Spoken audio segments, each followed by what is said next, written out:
Here are the horoscopes for the week of the 10th to the 16th of November 2014. We begin the week with a grand trine in water, so this is Mercury in Scorpio, Neptune in Pisces and the Moon in Cancer. So 3 planets all at harmonic angles in the element of water. And the key here is to be very firm and choose which emotions are serving you, because not all emotions are actually very productive for us. We can get swept up in self-pity, or we can get pulled down by sympathy, but it's not necessarily a good thing just to fall into whatever emotion you're feeling, but actually to have a bit more backbone, which is where the complementary earth signs come in. That core strength and backbone to actually say, well, yes, everything that we feel is very important, and the creative expression of that is very important. But let's actually stop to see whether, first of all, it's actually my feeling, that my feelings aren't being manipulated somehow, like violins in a sad film. And secondly, whether I am actually doing this emotion justice, or whether there's a lesson to be learnt here, whether I need a little bit more solidity in my life.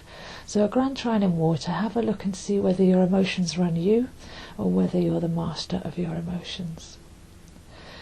We come to the middle of the week and we have quite a tricky aspect. First of all, we have 11/11, which is the date of the remembrance of the end of the war. And what you find with dates like this that are actually worked with on a national or maybe even a global level, there can be a very thick collective field, as many people are being encouraged to feel things, the same thing at the same time. So because the number 11 is actually about the true light and self-illumination, I would say that this is a day, looking at the chart, where you need to stay very connected with your own highest vibration and not get caught up in the collective. So see if you can just meditate all day on the highest expression of your soul vibration, the inner light that guides you through the density, and try not to get too caught up in the collective ritual of the day. So that 11/11 is actually there for you to work with. Because on this day as well we have Mars connecting with Pluto in Capricorn, so this is a very masculine power day. And this is quite a warfaring aspect as well. You imagine Mars is the martial warrior on its lowest level in Capricorn, which can actually be quite tyrannical on its lowest level, and they're meeting today opposite the Moon in Cancer. So we have a big pull across the chart here, and I feel that some people's emotions will be played with. There may be some emotional manipulation, and obviously there's going to be this big focus on war and death as well. So it's very important in the middle of this week that we keep our own light pure and conscious and expanded. As we get towards the end of the week, I can see 2 planets beginning to leave Scorpio now. So we've gone through the most of Scorpio and Venus is getting ready to leave.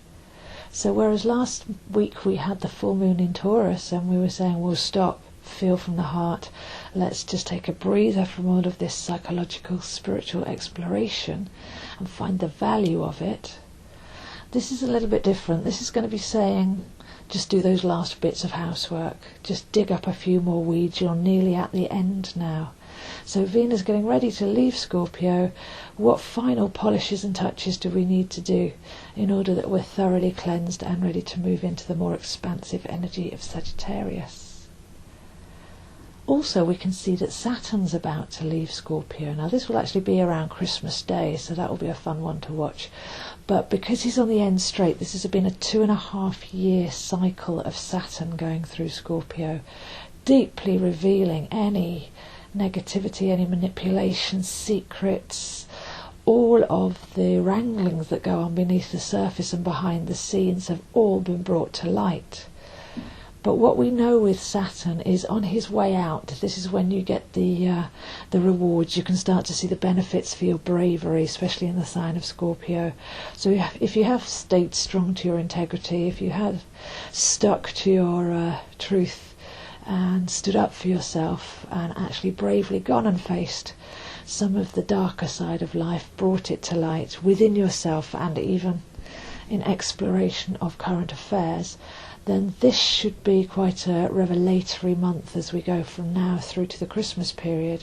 As Saturn prepares to leave and step into Sagittarius, we get that round up, like the judge summing up in a court case. We get the kind of the verdict at this point. So it's going to be very interesting to watch what that means for us personally and on the level of society as well.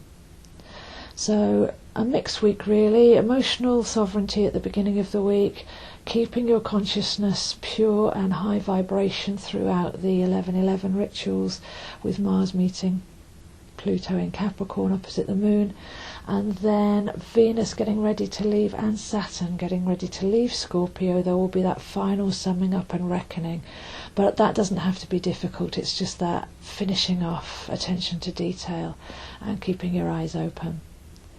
So those are the horoscopes for this week, and I'll see you next week. If you'd like to see what this all means for you personally and explore your birth chart a bit more, then I am available in person in London or over Skype to actually look at your chart, see where these energies are happening for you, how you can harness them, how we can actually make a plan going forwards according to the time waves that are setting out from this moment, and looking at particular areas of your life and how you can really go in and do that inner work as well. There's lots of healing, there's lots of balancement of relationships, mental deprogramming, but also inviting in more abundance, getting a sense of direction and steer, and a sense of soul purpose. By looking at past lives as well as this one, we can see what the bigger picture is. So if you would like a reading, please do contact me, zoeheinz7@gmail.com.